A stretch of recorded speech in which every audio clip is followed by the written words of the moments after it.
You're listening to the Addiction Medicine Podcast, the official podcast of the Governor's Institute. If this is your first time listening, thanks for joining us. The Addiction Medicine Podcast is designed for healthcare professionals and others interested in addiction medicine and will feature thoughtful conversations and insights from clinicians, patients, and families, policymakers, and other stakeholders. Remember to make us a favorite wherever you get your podcasts. You can also stay connected with us at governorsinstitute.org or follow any of our social media channels at @govinst.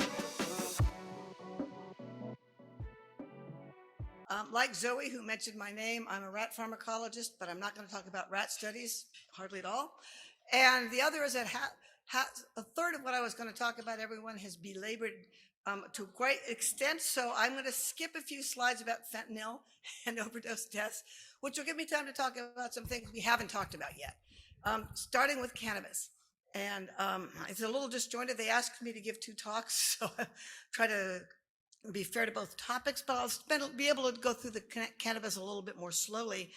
And we haven't heard a word about it, so let's have a word about it. I want to talk about the interesting phase we're in here in North Carolina, where the legal status is rapidly evolving. Medical marijuana will be available soon. We'll see when they get to the point of recreational. But I'm going to talk about what is present here, both in the commercial marketplace as well as in the black market. Some new risks that have evolved that you may not know about, particularly in this new environment of really high-use cannabinoid use. An interesting insight into the quote-unquote efficacy of medical cannabis. And then a couple of special issues, one about adolescent exposure and the wonderful large amount of data we have from states where cannabis has already been legalized, and what we could expect, what worries we might have, and a couple of good notes. This is the legal status as of December of 2022. It's hard to get a current map because they change monthly. We are still in the situation of basically being illegal. The only cannabinoid that can be sold is cannabidiol to treat the certain genetic pediatric epilepsies. That hasn't slowed anybody down in the marketplace. There are a lot, first thing I wanted to point out is there are a lot of cannabinoids being sold very openly in North Carolina, some of which are quite overtly intoxicating. And your patients probably know this better than the legislature. How many people have patients who take Delta 8? Of these people, how many patients claim that the Delta 8 is legal? Yeah, all of you. Good. I'm going to give you some a little bit of armor about that. Here's what's typically on sale. I had to do research for this topic, so I didn't go to head shops, but I had to research head shops online for your benefit. Cannabidiol is widely available, and in an illegal way. The bottom of the left side has a headline about what is illegal about the way cannabidiol is being sold in North Carolina right now, which is it legally cannot be sold in conjunction with any health claim, and including pain, because there are absolutely no clinical efficacy studies showing that it works for anything except these forms of seizure. Pain and anxiety have actually been studied, although very poorly in the published literature, and there is no clinical indication for it. Also, and this is going to be a refrain in this slide, it sometimes doesn't have very much CBD in it, but it sometimes has THC in it. It has plenty of THC in it, or plenty of Delta 8 THC, which we'll address in a minute. There's also a product that I'd never heard of. You guys probably know this before me. How many people know what THCA is? Oh, good. I could teach you something. I learned this by researching head shops. And I should have known this because it is tetrahydrocannabinolic acid. This is what is in the pot plant. And when people light up a joint and heat the joint, tetrahydrocannabinolic acid turns into THC, the active psychoactive ingredient. So we are selling in stores the THC precursor, and all people need to do to turn it into THC is to smoke a joint. And that was something that has, and I am researching ChatGPT, so I asked ChatGPT Trying to keep students from cheating on exams, honestly. But I asked ChatGPT what the rules were in North Carolina, which informed me that every cannabinoid product has to be labeled and has to be tested by an outside agency and have the actual ingredients listed on the label. So we're not, and our state is just not unable, it does not have the bandwidth to enforce the law. So your clients, if they tell you they're just taking blah, blah, blah, blah, blah, blah, blah, first of all, most of them probably know full well they're getting intoxicated. Some of them may be misled. And so you have to have a level of suspicion about what they're doing. There's also, if you go online, plenty of THC to vape online, and these cartridges have up to 80% THC, so it's a venue for very high dose exposures, and we'll talk about the risks of that in a little bit. And of course, you can buy the cannabis plant online as well, in varying THC concentrations, up to about 25 to 30%. The marketplaces had to actually mitigate the levels that used to be at 45%. All right. I have honed my argument in response to multiple students who walk up to me and say, hemp-derived Delta-8 THC is completely legal. I can smoke it. Anybody heard this? Raise your hand. Yeah, okay. Totally untrue. As it turns out, I apologize to those of you who get anxious when somebody shows structures. I try not to do it, but these two molecules, one on the left is Delta-8 THC, and the one on the right is Delta-9 THC. And for those of you who can't notice, there's a little teeny tiny double bond at the top of the leftmost benzene ring that's in a different place. That's the only differences that exist for them. It is a natural ingredient in the plant and also in low THC hemp.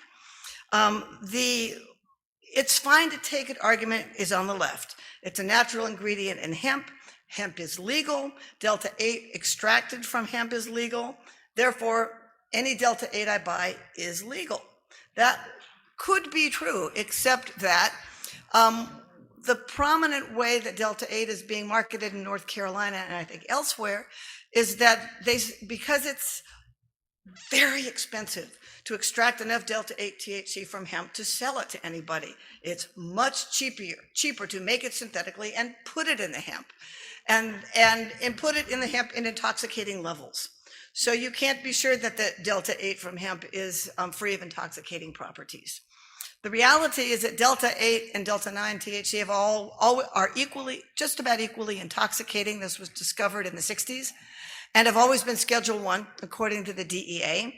And it is typically in these products in concentrations far above the plant. I have a little, I have a little thing on the bottom showing you a cutout from the DEA list of controlled substances. The little one there is Schedule 1, and on the right you see THC, Delta-8 THC, Delta-9 THC, and others. They won't tell me what the others are. I think they won't.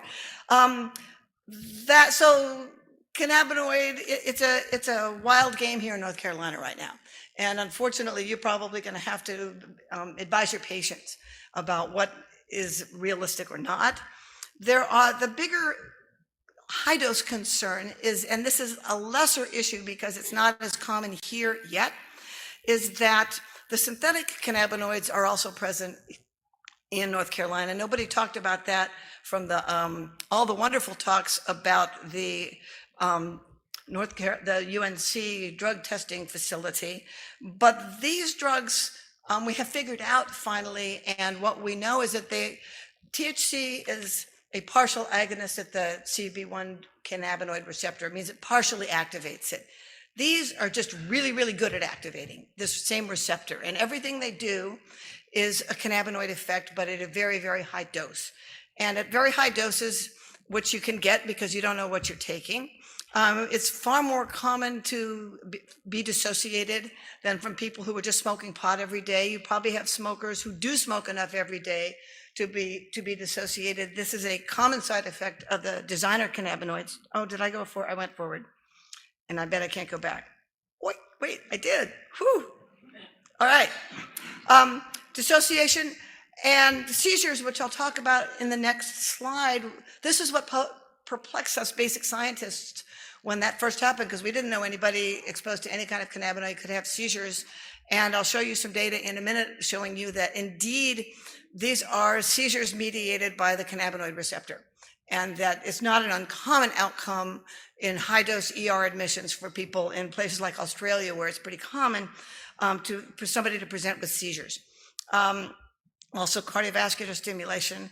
What are these molecules? You don't just ignore that anxiety-provoking structure down there. There are a lot of them. The first generation were made by a synthetic chemist at the University of Georgia who was trying to understand cannabinoids scientifically. That's the JWH-250. The drug companies got interested in them as potential when they're agonist and antagonist efforts to develop an antagonist for weight loss. So a lot of these are diverted from pharma. The names don't matter. You will hear them in names like, fake weed, K2, spice, et cetera, et cetera, et cetera. The worry about them is on the right here. This is one of 2 rat studies. The bar graph is showing you seizures in a laboratory setting in an animal that were provoked by, on the left, JWH 108, a synthetic cannabinoid. In the middle, another synthetic cannabinoid. And on the third bar to the right, a drug we know causes seizures called pentylene tetrazole. The way you would typically try to stop any kind of seizure in the ER is with diazepam, right? And for the pentylene tetrazole, you could see the little white bar, the third of the 3 bars on the far right group. That is the lowering of seizures with benzodiazepine, which you would expect to be able to do in the ER. When you try to do that in the ER with somebody who is intoxicated with synthetic cannabinoids, it doesn't work. Look at the 2 bars to the left. The black bar is just the synthetic cannabinoid. The middle teeny bar is a cannabinoid antagonist, and the right bar is what you would have done in the ER. It's diazepam. So if somebody shows up with seizures that you cannot stop, that could really be a reason for it. So that's going to be more of a risk in North Carolina as time goes on. It's not a huge risk now. Here are things that are, but there's just a couple of very new reports about the increased risk of myocardial infarction in people who use THC a lot. And again, a lot of this has to do with the high THC environment that we're in. People can buy vapes that are 80% THC and smoke them all day long. The photograph is a picture of a cardiac artery being closed down in a patient who is presenting to the ER with an acute myocardial infarction. The graph on the left is a very recent paper showing an increase over time. The leftmost is 2007, the rightmost is 2018, showing the rise in the incidence of myocardial infarction in young people, which has risen over the last 10 years, that are in cannabis users. So this may be a risk you haven't thought about, and these are both issues of high-level use. Somebody who's smoking a couple times a month, a couple times a week is not an issue, but people who are vaping all day long are experiencing these things, and that's something that I figured people should know. This is my very cynical spin about medical cannabis, which I think is an oxymoron, unfortunately. That's just me, because I have to teach evidence-based medicine, because I work at Duke, which wants us to teach evidence-based medicine, and it's very hard to find, which is a good thing. But there aren't any good clinical trials of cannabis as a medicine, except a really recent one showing it was a great placebo. But here's something that gave me pause, and I hope it gives you pause. This was a specific experiment in Massachusetts where it's legal to have a card. And they said, we're going to divide you into 2 groups. Some of you are going to get a cannabis card, but you have to wait a few months. Some of you can have it right now. And so the people who got to have it, the left graph is showing you how much they used it. And I know what I was doing. I was trying to use the pointer, which I don't know how to use, so I won't try to use it. The immediate card acquisition, people used the cards a lot, but here was the really educational piece of this, for me anyway. The right graph is showing you the people who, by the time the next group was going to get their card was showing signs of cannabis use disorder. And they broke it down by the presenting symptom that brought people to the request for a cannabis card. The high bar there is people who were trying to self-treat depression and anxiety. The middle blue bar is people who are trying to treat insomnia, and the dark bar is pain. And so the people who are trying to treat especially depression and anxiety, and I know I could ask you how many of your patients say, oh, I have to use cannabis for my anxiety, but you'll all raise your hand. They were the ones who were the most likely to be misusing it. And in data that I'm not showing here, when they asked people how their symptoms were, they weren't any better. The people who were using it for insomnia, who really weren't getting into trouble with it, had good symptom relief for their insomnia. And the people for pain didn't have good relief. So it's not helpful medically, and for some people it represents a risk of accelerating their use. So not a good thing almost the last thing I'm going to say. I've been following the situation in Colorado for a really long time because I have to teach this, and there are things that are concerning and some things that are not so concerning. I'll go to the right first, the things that aren't so concerning. They have done a very good job of keeping it out of the hands of high school kids. And I care about adolescents a lot. I study adolescents, and so rats, that is. And so, but wait, I have adolescent grandchildren, okay? And I really care about them a lot. And Colorado's done a really good job. Whether North Carolina can do that or not is another question. There are a little bit of data showing decreases in opioid misuse and mortality. So people who are self-treating their pain and gaining at least a placebo benefit of it may be less inclined to use opioids. And not a lot of psychiatric increased diagnosis of cannabis use disorder.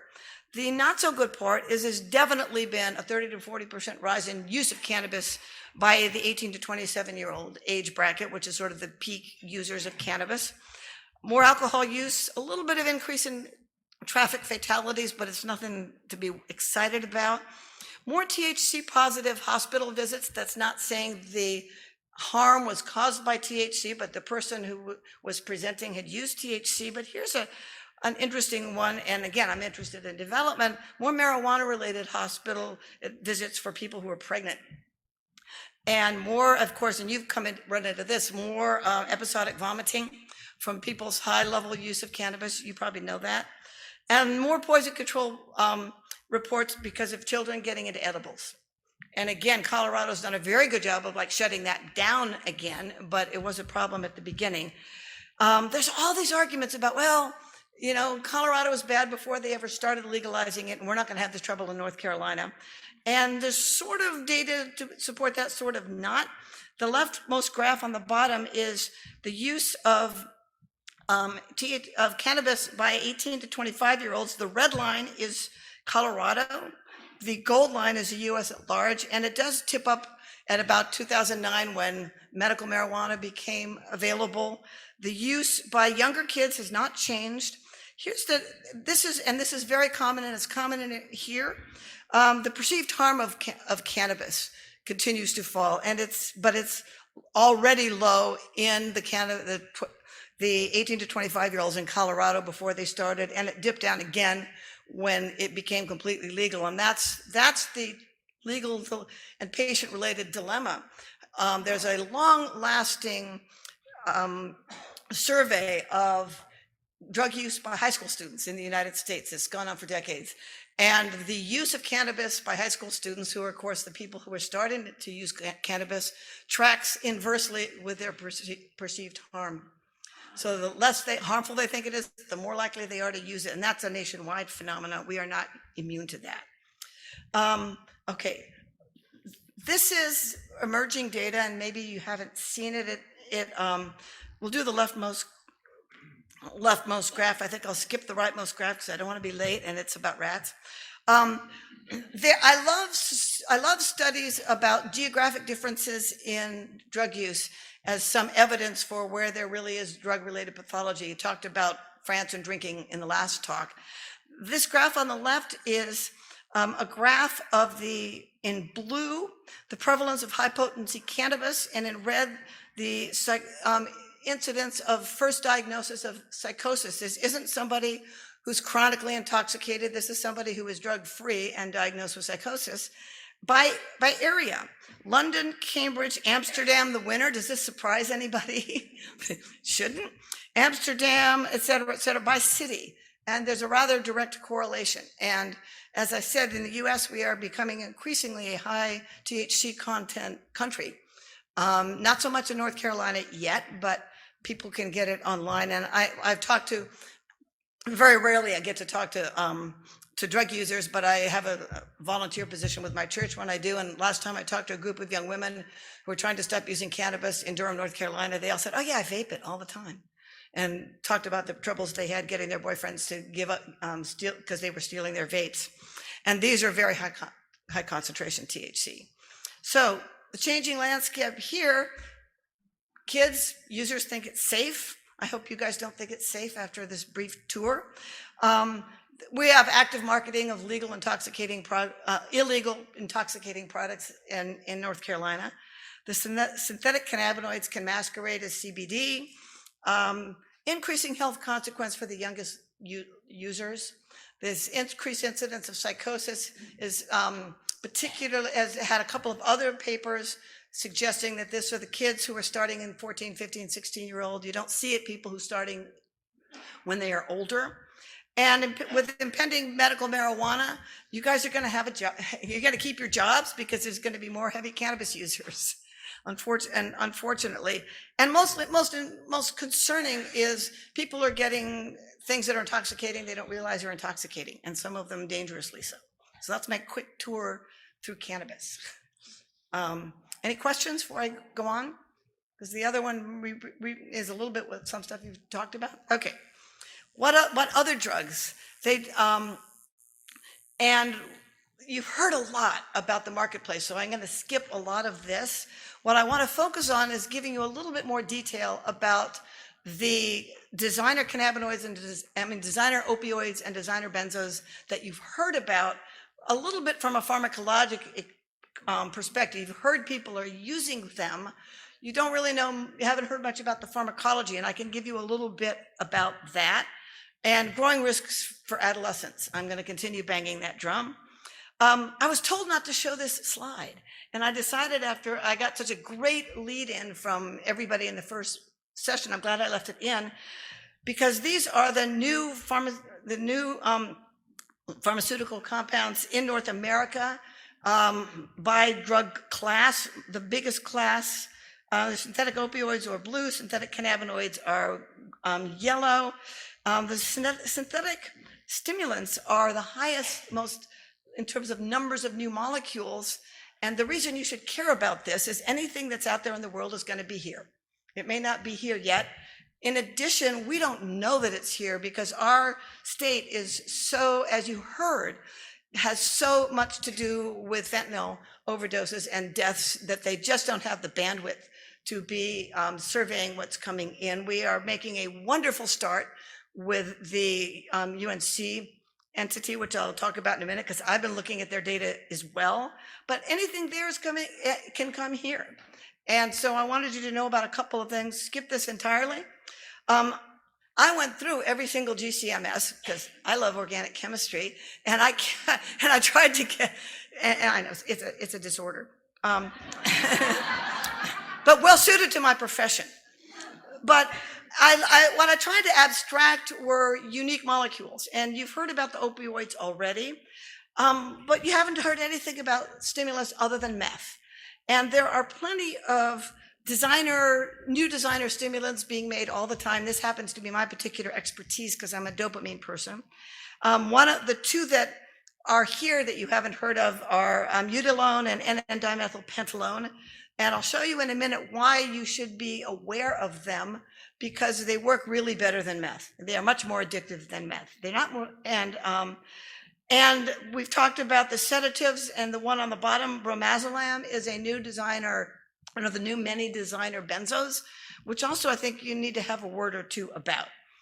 So for the designer opioids, they are more potent than fentanyl. Many of them came from pharma years ago, and they were tested in people and decided that they weren't suitable for therapeutic use, but they worked fine.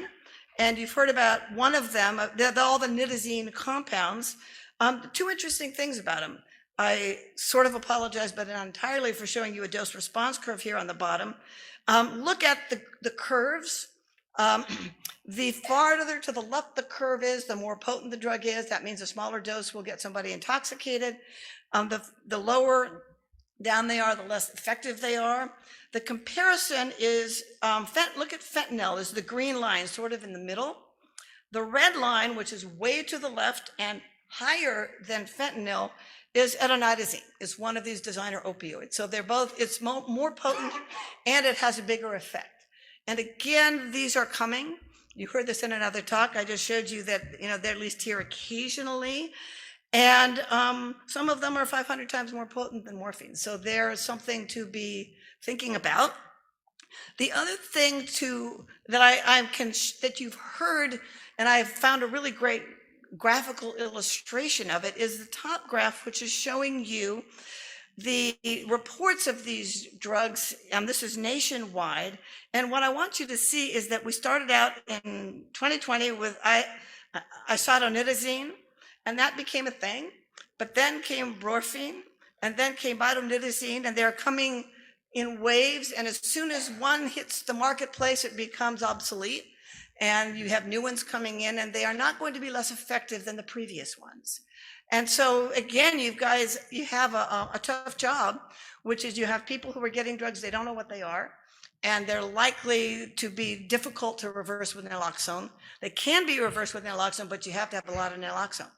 And so in the current environment where people may have naloxone on hand, they may not have enough. So that's the worry about a little expanded pharmacology about why to think about the designer opioids. I was asked to add kratom, which is also an opioid. It's a story I've followed for many years, from the point in time in which a Duke student said, "What about kratom, Dr. Kuhn?" I'm like, I don't know what. So I went and looked it up. It's a plant product from Thailand. It is unscheduled by the FDA. How many people have patients who take it? Yeah, okay. Why? Tell me somebody, is it opioid-like? Do they take it to prevent their withdrawal? What? To prevent withdrawal, right. Well, I was asked by an eminent member of this group to talk about kratom because he is treating a kratom-dependent patient who undergoes withdrawal from kratom. And I was happy to comply. And it's like, there are a lot of molecules in it. There's been an argument over 10 years about what was the most mu-opioid receptor active molecule. And the marketplace has spoken is probably 7-hydroxymitragynine. And some of the kratom that your patients are using, because it's a benign plant, so it's good to you. I stopped at the gas station on the way up the hill coming from Durham, and right next door was a head shop, and it's like, kratom, Delta 8. I almost took a picture of it for my talk, but I couldn't add it to my slides. People do become dependent on it, and like the cannabinoid, like the CBD story, the people who are marketing it are adding the opioid active molecule to it in excessive amounts. So your patient actually can proceed from being dependent on heroin to maybe being dependent on a product that has more opioid in it than they think. And so just a little note to self about it. And the dangers of it, so I won't belabor them. Designer benzos. This is a map of the United States. Why is North Carolina gray, do you think? What? We don't know. It's not because there's nothing here. It's because we don't report it. It's not that there's nothing here. We're sort of unfortunately, a tabula rasa. But these were mentioned, but I didn't know anything about this. And what I learned is that there are a couple of concerns about them. Part of the concern is that some of them are far more potent than the most potent prescription benzo that exists. And they last a very long time, and there have been notable overdoses and a few deaths from people taking these molecules themselves. The majority, what you will see here is a sort of a blank table, because nobody really knows what their pharmacology is, how potent they are, what the half-life is, and so whether they represent an overdose hazard or not. But again, they are coming. They are in other states. They are here because you saw bromazolam in the wonderful data from the UNC group, which, again, we don't really know how potent it is. We know its half-life more or less. And so they are a concern until my people get on the job and figure out what they are. So it's on me, I think. We just don't know. Designer stimulants, you know them as bath salts. And I was I'm going to digress on a funny story to make fun of my husband. We were in Berkeley, California. We were going at a cool restaurant. We were walking by the spa, and there was this huge jug of bath salts. I mean, like real bath salts, like you put in the bathtub. And he says, "Is that what you're talking about when you talk about that all the time?" I said, "No, and I've got a joke for 10 years now." They are bath salts. For those of you who don't know, they look like meth. You can see a couple of packets. They were before the marketplace, the legal system wised up. They were sold widely in head shops, and not so much anymore, fortunately. They are psychomotor stimulants like meth.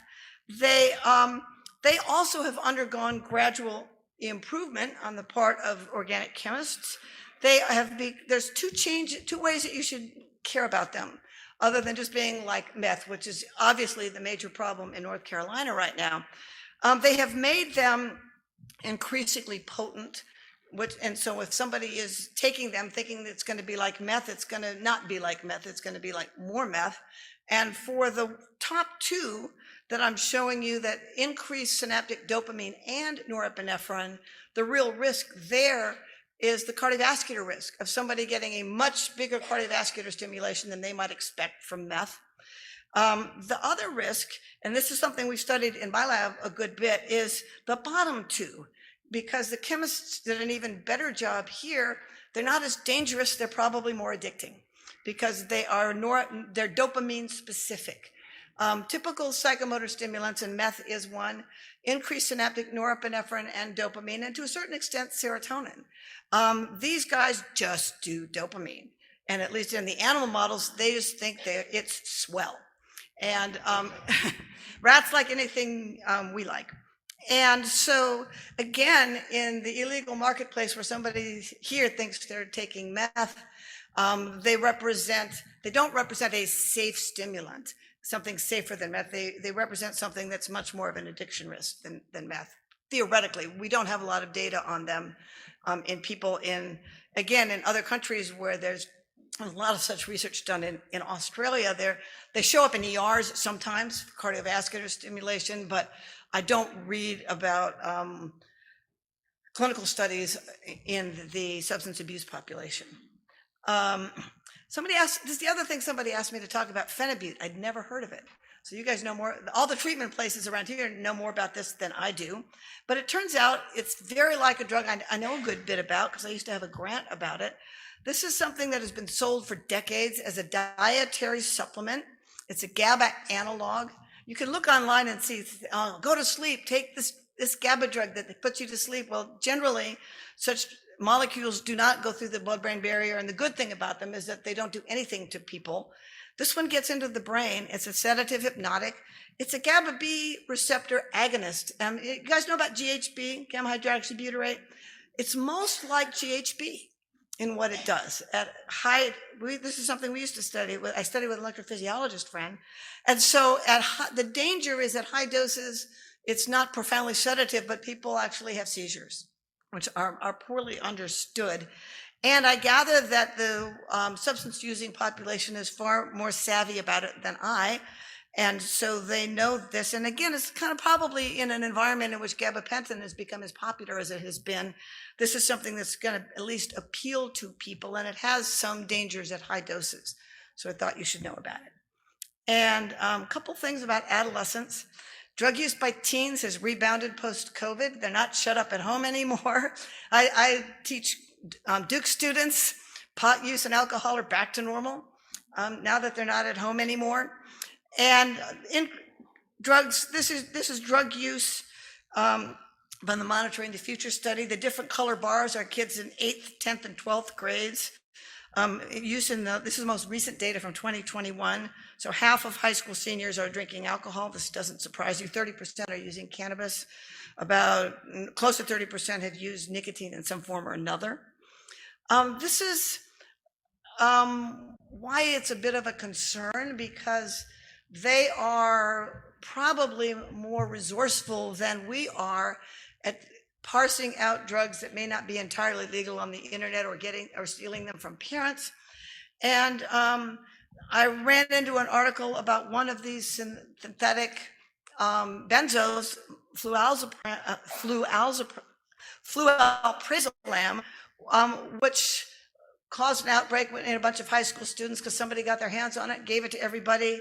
They all had to go to the ER for an overdose. Everybody survived, but they're interested in benzos, and clinicians here who I've talked to have told me that it's a real issue. Here's something I learned that was interesting. Kids are anybody is more likely to present with an overdose for benzodiazepines is for any other reason that they take it. They have had a prescription for sleep. And this is probably a route in for kids. You know, they talk a psychiatrist into helping their anxiety and sleep. And that presents at least a statistical overdose risk. The issues are different for males and females. Nobody's talked about women here hardly at all. Being a girl, and actually somebody who studies sex differences in the brain, I did find some sex-related things. In overdose situations, males just goofed. They took it, they took too much, they didn't know what it was, they overdosed. Girls who presented to ER are more likely have overdosed intentionally and committed self-harm with it. So there are real sex differences in risk factors that you probably know more about than I do, but I thought I would profile it because there was really good data about it. And the study on the leftmost, I saved off, this is mostly guys. This is people who are using in different age brackets from, I think, low age to high age. I can't read it from here. Bottom line is that us oldsters use benzodiazepines to sleep if we're using them illegally. Kids just use them for fun. They're not using them to treat by and large, using them to treat their anxiety or to treat insomnia. They're using them because they're in their school environment and somebody gives them to them as a start. So it merits caution in making sure you get a lot of information from the kids who may present to you about really what the route in was, and et cetera. You saw the issue. This is the only overdose thing I'm going to talk about because we didn't talk about adolescents. The rise in opioid overdoses for adolescents has also been alarming. In fact, it probably lagged behind perfect, I'm about done. Lagged behind what you saw in adults, but it is now rocketing up, and it's in North, I think this is not North Carolina, this is nationwide data. It's highest in indigenous populations, and it is rising more quickly to approaching the level of whites and in Black youth. And again, we've already heard a commentary about the challenges in helping people, underrepresented populations that don't have good access to healthcare. And I think, see, I'm done. So these are the issues we've got.